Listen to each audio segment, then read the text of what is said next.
Everybody,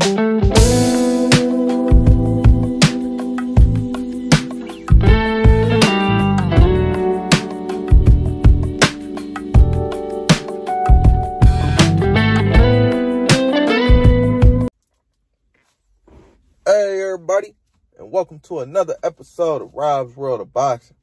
Let's get it.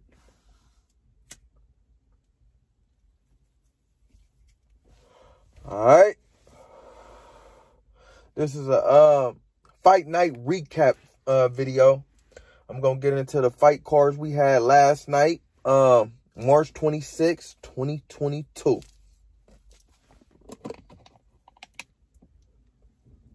Alright.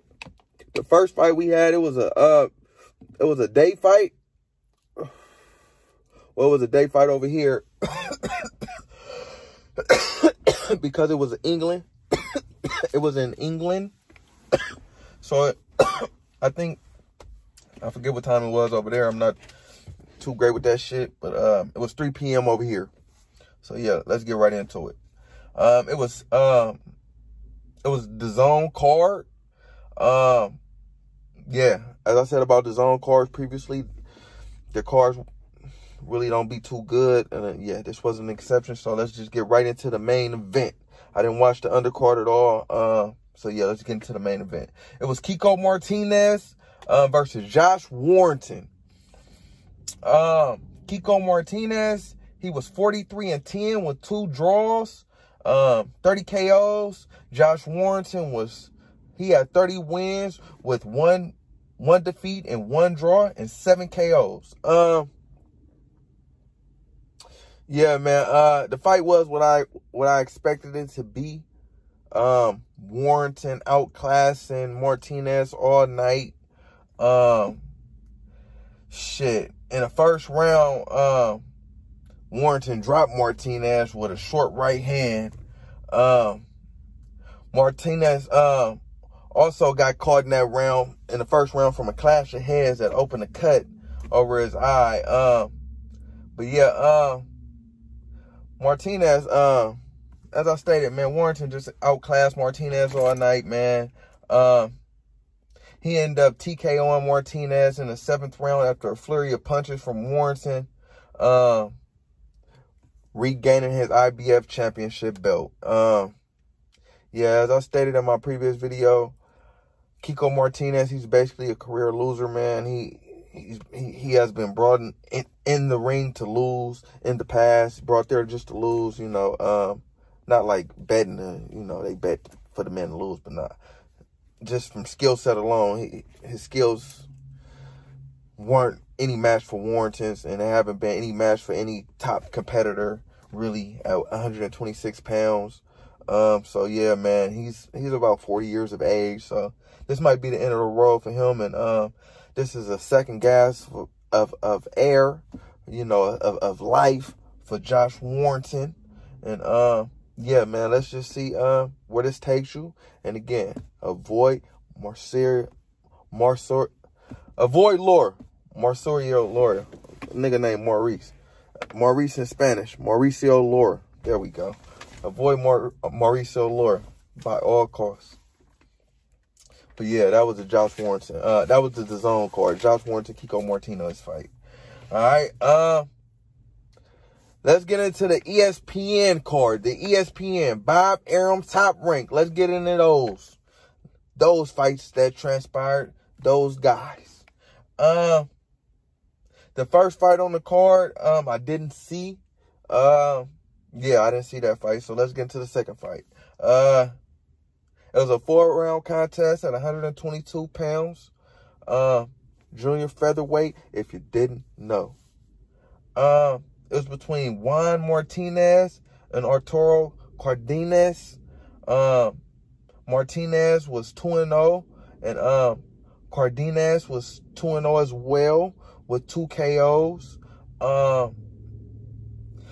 Arturo was supposed to come out on top. At least from me watching the fight, listening to the announcers, with the broadcasters, they were, you know, talking big shit about, you know, on Cardenas' side, basically throughout the whole fight until they seen the fight wasn't unfolding how they thought it was going to unfold. And, yeah, man, these two fighters end up fighting to a draw. Yeah, cut it short, they fought to a draw. Yeah. I want to see more of both guys. So both fighters are still undefeated. The next fight on the card was another 4-rounder. Dante Benjamin Jr. versus Kevin Johnson. Dante Benjamin Jr. was 1-0 with 1 KO. Kevin Johnson was 2-0. Dante Benjamin Jr. he's 19 years of age. I initially thought this was Dante's pro debut, but it wasn't. He had fought previously and KO'd his opponent, as I stated. Looking initially in the fight, I've noticed, man, Dante, he looks big as hell and he looks strong as hell. Like a young bull in there. And Kevin Johnson, he was a southpaw, so that's good. They giving Dante Benjamin a look at southpaw early in his career, so later on in his career, you know, he won't be surprised when he run into a southpaw. Yeah, Benjamin here, he's a good athlete, man, in there. He looks like a natural, fluent athlete, but I feel like he needs to work on his killer instinct. This guy, he was brought to be getting out of there, and he looked like he was ready to go, but Benjamin just didn't push him out the door.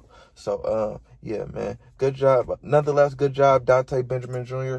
And, yeah, I want to see more of you, and I want to see you work on some things. All right, the next fight on our card was a 6-rounder, Haven Brady Jr. versus Jose Orozco. Brady Jr. was 5-0 with 3 KOs. Orozco was 8-2 with 2 KOs. Brady, man, he real slick and smooth in there. I like him. I like him a lot. He's a boxer puncher. His distance, where he wants to be is around, he wants to fight outside he really want to be mid-range. That's like his sweet spot, the mid-range, like Rip Hamilton or something. And that little basketball analogy, but yeah, like Rick Hamilton. And yeah, he's great on the mid-range. But yeah, basically, man, he was doing this thing all night, beating the hell out of his opponent. Haven Brady Jr. ended up getting rid of his opponent in the 4th round after dropping his opponent with a right hook, then finishing him off with a right-hand uppercut once he got up from the right hook, because he dropped him with the right hook, and then he got up, and yeah, he put him back down with a right uppercut. Something light.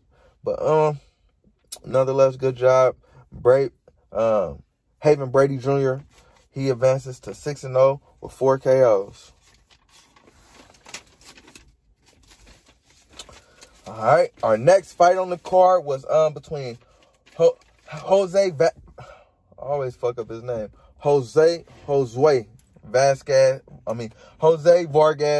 and Nicholas DeMario. Jose was 19-2.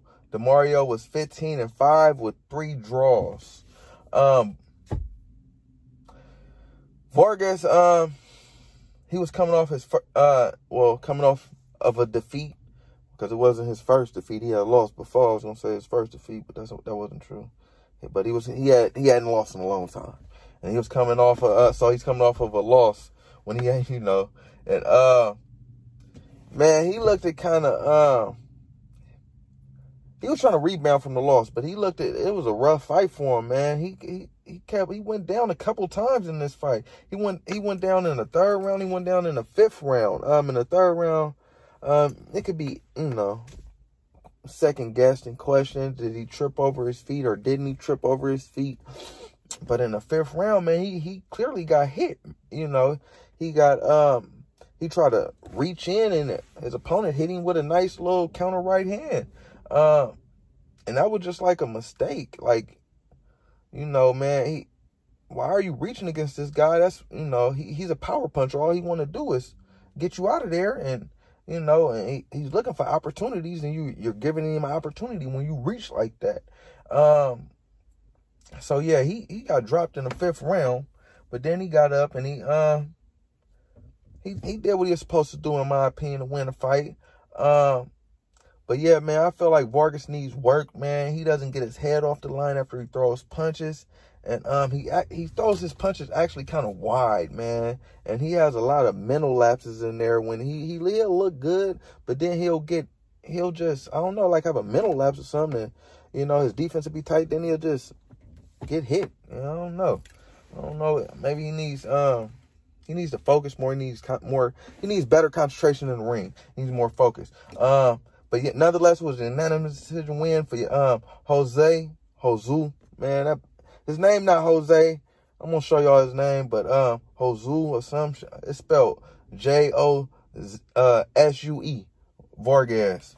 It was a unanimous decision win for him.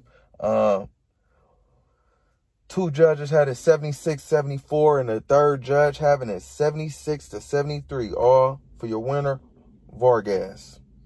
The next card on the fight was a 6-round fight between Sebastian, Chavis, and Tiger Johnson. Chavis was 5-3 with 2 KOs, and Johnson was 2-0 with 1 KO. The fight transpired at 147 pounds, the welterweight division, if you didn't know. Early on in this fight, I was thinking to myself, man, Tiger Johnson, he don't look too impressive. He doesn't look extra fast. He doesn't look extra strong. He doesn't look extra defensive. You know, I wasn't too impressed early on, man. But, and his opponent was actually a fruit truck driver in Argentina. That was his day job. He drives fruit. I guess that's the thing. Like, we got the ice cream truck in America. I guess they got fruit trucks in Argentina. And yeah, he was fighting a fruit truck driver, looking like average, man, in my opinion. That's my opinion. But in the 4th round, Tiger caught Chavis with a straight right hand when Chavis was coming in, because that's what Chavis was doing all night, coming in. And he caught him with a straight right hand, dropping him. He ended up finishing him off later in that round with a vicious left hook that floored Chavis, you know. And Tiger Johnson improves his records to 3-0 with 2 KOs. You know, he looked impressed. He looked more impressive later in the fight than early on, I guess. But nonetheless, man, I wasn't too impressed. I feel like he needs to work on his inside fighting, and he needs to work on his fast twitchies. And he just, I don't feel like he has it. You know, some people have it and some people don't. But yeah, prove me wrong. Nonetheless, good shit, Tiger Johnson. The next fight on the card, it was an 8-rounder at 122 pounds, junior featherweight, if you didn't know. It was between Luis Cevitra and Carlos Carballo. Hold on. My fault. Carballo was 14-1 with 14 KOs, and Cevitra was 9-6 with 3 KOs. Oh yeah, also Carballo, he's promoted by Miguel Cotto. Cevitra was coming forward all night, but getting tagged with some nice shit as he was coming forward. Carballo showed good movement and good boxing skills. He was boxing masterfully from the outside. Carballo basically was trying to box him because he was trying to come in all night. So he was just trying to stay on the outside and boxing. He did a great job of it, but I feel like he cruised to an easy win. But later on in the fight, he was like kind of like running from Cevitra. You could tell the crowd didn't like it. They started booing. But nonetheless, easy win in my opinion for Carlos Carballo. He advances to 15-1 with 14 KOs. It was a majority decision win for him. So one judge had it a draw, 76-76, and another judge had it 79-73, and another judge had it 77-75. Yeah, majority decision win, Carlos Carballo. Good job. And this was a long ass card. I ain't gonna lie, the card was long as shit. I was falling asleep in that bitch, but you know, I did what I had to do. It was a 10-round contest at 126 pounds. Between Edward Baez and Jose Enrique Vivas. Baez was 20. He had 20 wins and 2 losses and 2 draws, 7 KOs. Enrique Vivas was 21-1 with 11 KOs. It was a back and forth contest all night, in my opinion. Vivas coming forward. He was a come forward fighter, so he was applying pressure all night, but then he wasn't applying smart pressure because Baez was landing some nasty body shots, man. He was landing some hellacious shit, and I didn't see Vivas really making an adjustment once Baez made an adjustment. He just continued to march forward. And yeah, man, Baez was catching with some nice counter shots and some like I said, some nice body shots, and Vivas just had one pace, and I feel like that one pace lost him the fight. Baez ended up winning a majority decision. One judge had it 95-95, another judge had it 98-92, and another judge had it 96-94. All for well, both for Edward Baez, your majority decision winner. I feel like Carballo did well. I'm gonna go back to the Carballo fight. Carballo did well. I want to see more of him at 122. Baez nor Vivas impressed me at all. So yeah, at 126, yeah, it is what it is with those guys. All right, and let's get into our main event that happened last night. Oh, it was a good one, man. It was a barn burner. It was exciting. It was between Jeremiah Nakatilia and Miguel Berchelt. Nakatilia was 22-2. And Miguel Berchelt he had 38 wins with 2 losses, 34 wins coming by KO. Sorry about that. Nakatilia also had 18 wins by KO. So 18 of his 22 wins were by KO. Nakatilia. This was a 10-round contest at 135 pounds. 135 pounds is lightweight, if you didn't know. All right? Man, oh man, oh man. I think it's over for Miguel Berchelt, fellas. Nakatilia, he was stalking that man all night. He was stalking him all night. Miguel, he's coming off of a nasty knockout loss against Oscar Valdez, man, and he didn't recover. His chin was looking suspect from the opening bell. As I stated, Nakatilia was stalking Berchelt. Berchelt usually likes to come forward and apply the pressure, so him fighting backwards was something new for him. Once I seen him going backwards, I was like, oh, we got a problem. Houston, we got a problem. And we had a problem. He was getting caught early on. Nakatilia was looking great early on, dictating the pace and landing that right hand with ease, which was his moneymaker, which is his moneymaker. Fuck that, because he's going to be back. And, yeah, man, he was hitting him all night with that right hand. Well, not even all night, because the fight was ended early. In the third round, Nakatilia actually dropped Berchelt with a jab, not even a right hand, with a jab. And yeah, man, he looked sleepy. He looked sleepy in that whole round. And from that, man, from the opening bell, even before he got dropped, he looked sleepy. But after that, he looked even sleepier. And he was just getting caught way too much, man. He was just getting caught way too much. His defense has never been the best. And him getting knocked out by Valdez got him straying away from what he does do best, which is come forward and throw punches. And he's gun shy. He wasn't doing that. And eventually he ended up, his legs was gone, man. in a fourth round, he tried to throw a punch, and he tried to, you know, get back to his old ways and throw a punch, and he almost failed throwing a punch, man. He looked like Zab Judah in there trying to throw a punch with no legs. When Zab fought Costa. And yeah, man, I knew it was a wrap, man. But in the fourth, man, in the sixth, Jeremiah Nakatilia ended the fight, man. The ref ended up stopping the fight. Basically, Nakatilia fired on him. He fired on him. Hit him with the right. Knocked Berchelt mouthpiece out of his mouth.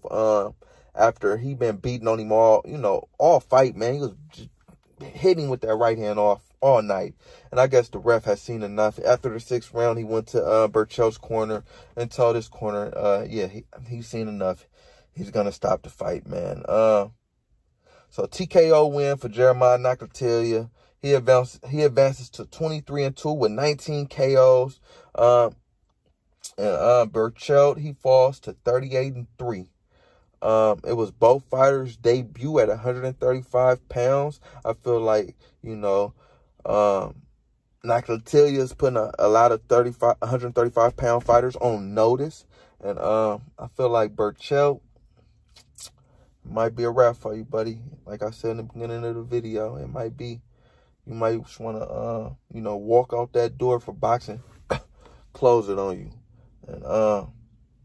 and, retire gracefully. But yeah, man, nonetheless, good job. All fighters on the card. Yeah, man, you can't play boxing, people. Can't play boxing.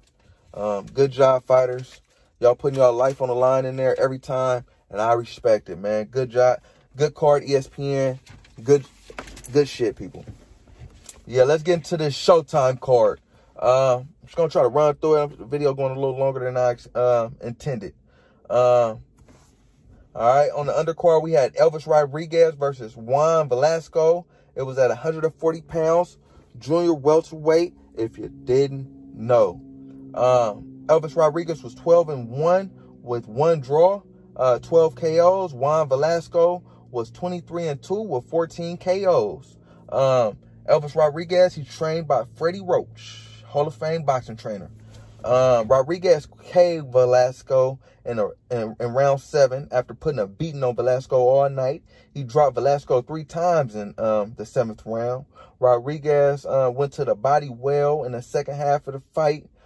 He was catching Velasco with that right hook all night as well after going to the body. And he ended up finishing the fight with the right hook in the 7th round.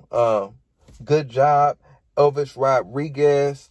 He advances to 13-1 with 13 KOs and 1 draw. Yeah, man, I'm looking forward to seeing more of him at 140 pounds.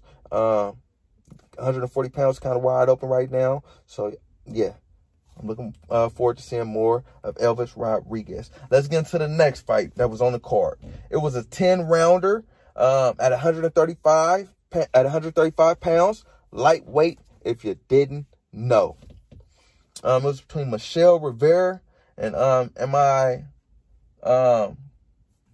in my preview video, I was calling him Michael Rivera. I don't know why I was calling him Michael Rivera. His name is actually Miguel Rivera. So, yeah, as I stated, it was between Miguel Rivera, who was 22-0 with 14 KOs, and JosephAdorno, who was 14-0 with 2 draws and 12 KOs.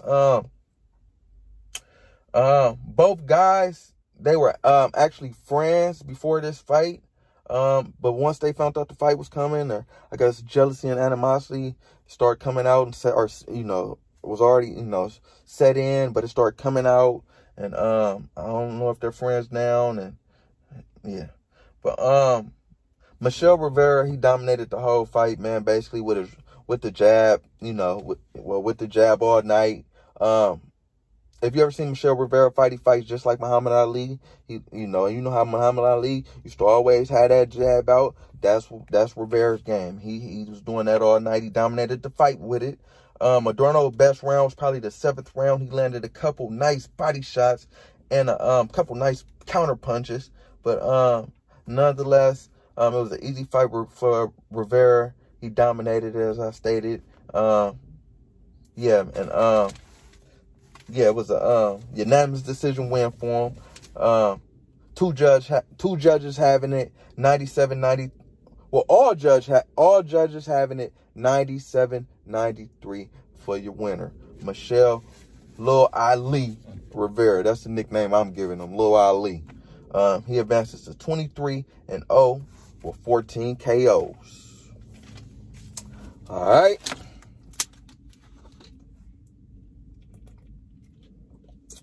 Now let's get into the main event on that card. It was between Tim Tszyu and Tyrell Gashu.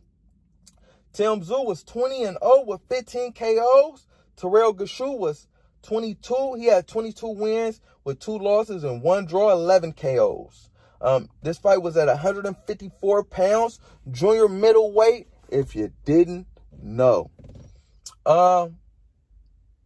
Gashu actually dropped Tim Tszyu in the first round with a nice counter right hand. Tszyu wasn't expecting it. It was a flash knockdown. It looked like it woke Tszyu up, though, for real. Because he recovered well after that knockdown and basically started stalking Gashu all night and beating the hell out of him. He showed good composure, man. He has great focus in there. Well, he got knocked down, so that wouldn't show great focus. But just looking at his eyes and he has determination. It's going to take a lot to stop this young man. He has a lot of determination. I can see it in his eyes, for real, for real. And, yeah, he was stalking Gashu all night. He wobbled Gashu in the 5th round with a vicious overhand right. I was surprised Gashu survived the 5th round, actually. Tszyu was showing good body work that round and throughout the fight. Gashu had some moments. He had some moments throughout the fight, you know, with some counter punches. But he took a legit beating, for real. And he showed a lot of chin and a lot of heart just for taking that beating. Tim Tszyu, he's a problem at 154 pounds. He called out the winner, Jamel Charlo, Brian Castano. You know, he wants all the smoke at 154 pounds. Tim Tszyu is the truth, man. As I stated, man, he's the son of Casa Tszyu, and he's not making his father look bad at all, man. He's putting some respect on the Tszyu name. If you know, more respect if it wasn't none already. And yeah, he won this fight in an unanimous decision. One judge having it, well, 2 judges having it 115, 111, and 1 judge having it 114, 112. All for your winner, Tim Tszyu. He advances to 21-0 with 15 KOs. And Tyrell Gashu, he drops to 22-3 with 1 draw. Good job, all fighters that I talked about on this video. Because as I stated previously, you can't play boxing, and boxing is a serious sport, and it was a hell of a night for boxing. If you missed out, shame on you. But yeah, like, comment, subscribe, all that shit, people. Rob's World of Boxing. Yeah.